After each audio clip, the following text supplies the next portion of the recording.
Good morning, dear students. Let's start with today's lecture. We have discussed ordinary resolution. What's special resolution? Special resolution means a resolution which has been passed by a majority of not less than 3/4 of such members of the company entitled to vote as are present in person or by proxy or vote through postal ballot at a general meeting of which not less than 21 days notice specifying the intention to propose the resolution as a special resolution has been duly given, provided that if all the members entitled to attend and vote at any such meeting so agree, a resolution may be proposed and passed as a special resolution at a meeting of which less than 21 days notice has been given. Okay. Ordinary resolution में हमने ये बात की थी कि ऐसी resolution जो कि सिंपल मेजोरिटी से पास हो जाती है, लेकिन स्पेशल रेजोल्यूशन ऐसी रेजोल्यूशन है जिसके लिए 3/4 मेजोरिटी रिक्वायर्ड है, यानी 3/4 मेजोरिटी मेंबर्स वोट करेंगे तो ही ये रेजोल्यूशन पास होगी, अदरवाइज ये रेजोल्यूशन पास नहीं होगी। वोट करेंगे वो मेंबर्स जो कि इंटाइटल टू वोट हैं, वो इन पर्सन भी वोटिंग कर सकते हैं, वाया प्रॉक्सी भी कर सकते हैं, वाया पोस्टल बैलेट भी कर सकते हैं। Now the second condition for special resolution is this के स्पेशल रेजोल्यूशन मूव करने से 21 डेज बिफोर तमाम मेंबर्स को नोटिस भिजवाया जाएगा और उन्हें इंटेंशन बताई जाएगी कि इस मीटिंग के अंदर ये पर्टिकुलर स्पेशल रेजोल्यूशन मूव करनी है। इसका फ़ायदा ये है कि हो सकता चूँकि we need to get 3/4 majority, तो उसके लिए कोरम का पूरा होना और उतने मेंबर्स का वोटिंग के लिए रेडी होना ज़रूरी है। अगर आप इतना मार्जिन नहीं देते तो हो सकता है मेंबर्स की अपनी कोई मसरूफियत हो, they are not in a country, they are not available for that purpose, they might not be available, they might not be able to read through to go through the resolution. तो उस सूरत में quorum के कम होने की वजह से, voting कम होने की वजह से प्रॉब्लम हो सकती है, तो 21 डेज़ का नोटिस भिजवाना ज़रूरी है। लेकिन अगर ऐसी कंडीशन हुई कि किसी मेंबर को या एक से ज़्यादा मेंबर्स को 21 डेज़ से कम का नोटिस दिया गया, 20 डेज़ का गया, 15 डेज़ का गया, 10 डेज़ का गया, उस सूरत में it is the description of those members if they agree कि कोई बात नहीं, अगर नोटिस कम आया हुई है ready to go for that, तो रेजोल्यूशन के लिए इकट्ठे होंगे और रेजोल्यूशन पास हो जाएगी। लेकिन अगर कोई एक भी मेंबर उसके ऊपर ऑब्जेक्शन करता है कि क्योंकि उसको कम डेज का नोटिस गया और जिसकी वजह से ही couldn't make that meeting to be able to resolution to be pass to vote for that purpose, तो उस सूरत में फिर उसको कैंसिल करना पड़ेगा और दोबारा से उस रेजोल्यूशन को, उस मीटिंग को अरेंज करना पड़ेगा और मेक श्योर करना पड़ेगा कि 21 डेज़ का नोटिस उनको दिया जाए। But again I repeat, it is the description of the members if they agree कि कोई बात नहीं, अगर 21 डेज से कम का नोटिस भी दिया गया है तो रेजोल्यूशन पास हो सकती है। Now what is postal ballot? Means voting by post or through any electronic mode, provided that voting through postal ballot shall be subject to the provisions in the articles of association of a company save as otherwise provided in this act। Postal ballot से मुराद ये है कि voting by post कर देना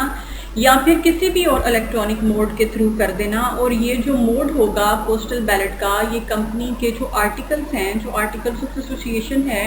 उसके अंदर clarify कर दिया जाएगा या फिर आपका एक्ट इसके बारे में आपको गाइडलाइन दे देगा। Okay ji,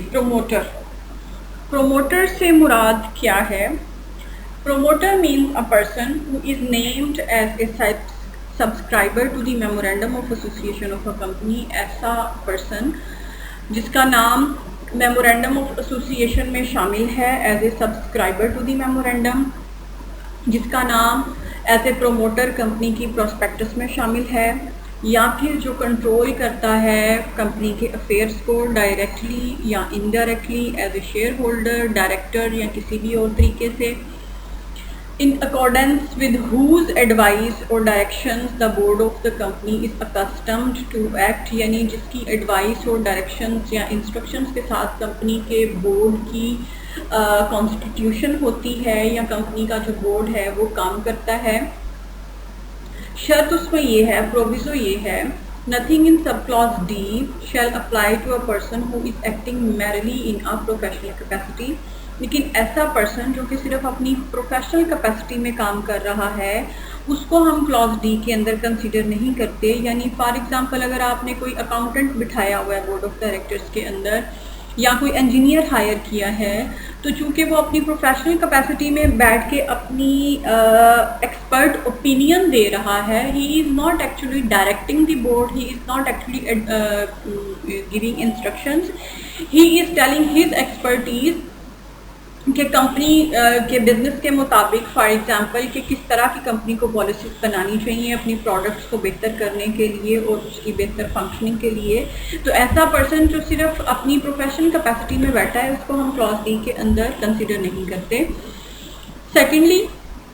nothing contained in sub clause D shall apply to the commission, registrar or any authorised officer by virtue of enforcement or regulation of the provisions of this act or any rules, regulations, instructions, directions, orders thereof. यानी commission जो है वो भी इस category में fall नहीं करता। Commission means securities and exchange commission of Pakistan, उसके जो रजिस्ट्रार हैं यानी जो इन्फोर्समेंट और रेगुलेटरी अथॉरिटीज़ हैं वो भी इस कंडीशन में फॉल नहीं करती। बेसिकली प्रोमोटर वो होता है जो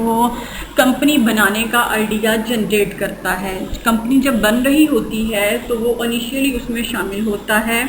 कंपनी की प्रॉस्पेक्टस के अंदर लिखा जाता है कि ये प्रोमोटर है, वो मेमोरेंडम का सब्सक्राइबर भी होता है और बहुत सारे केसेस के अंदर ऑफ कोर्स वो कंपनी का शेयर होल्डर भी होता है और बहुत सारे केसेस में वो मेजॉरिटी शेयर होल्डर भी होता है, लार्ज शेयर होल्डर भी होता है। लेकिन ये ज़रूरी नहीं होता कि शेयर होल्डर्स जो हैं वो डायरेक्टर्स भी हों। जैसा कि हम एजेंसी थ्योरी की बात करते हैं कि प्रिंसिपल एजेंट का कॉन्सेप्ट है कि प्रिंसिपल जो है वो शेयर होल्डर है जबकि डायरेक्टर्स जो हैं उसके एजेंट्स हैं जो कि उसके एजेंट के तौर पे कंपनी को रन करते हैं, बोर्ड ऑफ डायरेक्टर्स में बैठते हैं और डिसीजन लेते हैं। तो वो पर्सन अगर बोर्ड ऑफ डायरेक्टर्स में नहीं बैठा तो चूंकि वो शेयर होल्डर है, उसका इंटरेस्ट इन्वॉल्व है, उसकी एडवाइस और उसकी इंस्ट्रक्शंस जो है वो ज़रूर मानी जाती हैं और अप्लाई की जाती हैं। लेकिन जैसा कि हमने बात की कि अगर कोई पर्सन जो कि मैरिली अपनी ऑफिशियल कैपेसिटी में बैठा डायरेक्शंस दे रहा है या एडवाइस दे रहा है तो वो इस कैटेगरी में फॉल नहीं करता। इसी तरह जो इन्फोर्समेंट या रेगुलेटरी अथॉरिटीज़ हैं, कमीशन है या गवर्नमेंट है, वो भी इस कैटेगरी में फॉल नहीं करती। ओके, रिडीमेबल कैपिटल क्या होता है? जैसा कि इसके नाम से जाहिर है, रिडीमेबल कैपिटल ऐसा कैपिटल जिसको रिडीम किया जा सकता है, जिसको रिकवर किया जा सकता है। And let me clarify at this point, this capital is different from your share capital, nominal capital and authorised capital. Share capital different चीज़ है और ये रिडीमेबल कैपिटल जो है ये एक डिफरेंट चीज़ है। रिडीमेबल कैपिटल क्या है? इट इंक्लूड्स सुकूक, इसको सकक भी पढ़ते हैं और सुकूक भी पढ़ते हैं, and other performance and other forms of finances obtained on the basis of participation, term certificate, मुशारिका certificate, finance certificate, term finance certificate or any other security or obligation not based on interest, representing an instrument or a certificate of specified denomination called the face value or nominal value, evidencing investment of the holder in the capital of the company other than share capital on terms and conditions of the agreement for the issue of such instrument or certificate or such other certificate or instrument as the concerned minister in charge of the federal government may by notification in the official gazette specify for the purpose. Redeemable capital basically कुछ certificates हैं जो कि issue कर दिए जाते हैं holder को, यानी शेयर्स सेल किए जाते हैं जो कि इंटरेस्ट फ्री होते हैं नॉमिनल वैल्यू के ऊपर, और उसके बदले में in order to evidencing a debt उस होल्डर को सर्टिफिकेट्स इशू कर दिए जाते हैं, जो कि सुकूक हो सकता है, जो कि पीटीसी हो सकता है, पार्टिसिपेशन टर्म सर्टिफिकेट, मुशारिका सर्टिफिकेट या टर्म फाइनेंस सर्टिफिकेट, कोई भी और सर्टिफिकेट जो कि एविडेंस करेगा कि होल्डर ने इन्वेस्टमेंट की है इस कंपनी में, उसने शेयर परचेज किए हैं, और उस टाइम पे एग्रीमेंट के अंदर टर्म्स एंड कंडीशंस भी लिख दी जाएंगी। अगेन इसको सिंप्लीफाई करने के लिए मैं अगर आपको एग्जांपल दूं कि कंपनी के ऊपर कुछ टाइम के लिए ऐसा वक्त आता है, किसी कंपनी में हो सकता है किसी कंपनी के ऊपर पूरी लाइफ में एक दफ़ा आए, किसी कंपनी में एक से ज़्यादा दफ़ा आए, या किसी कंपनी में कभी भी ना आए, जब कंपनी को कुछ फाइनेंस की ज़रूरत होती है किसी पर्टिकुलर प्रोजेक्ट को स्टार्ट करने के लिए, किसी एक्टिविटी को स्टार्ट करने के लिए, तो उस सूरत में कंपनी क्या करती है कि अगेन अपने जो शेयर्स हैं, अपने शेयर्स जो हैं वो सेल करती है, अपने शेयर्स देती है, और ज़्यादातर यही किया जाता है कि वो अपने ही ऑफिसर्स को, अपने ही एम्प्लॉइज़ को दे दिए जाते हैं। कंपनी बेसिकली कंपनी उनसे डेट ले रही होती है, कर्ज ले रही होती है शेयर्स की सूरत में, शेयर्स की सेल की सूरत में, और बदले में उनको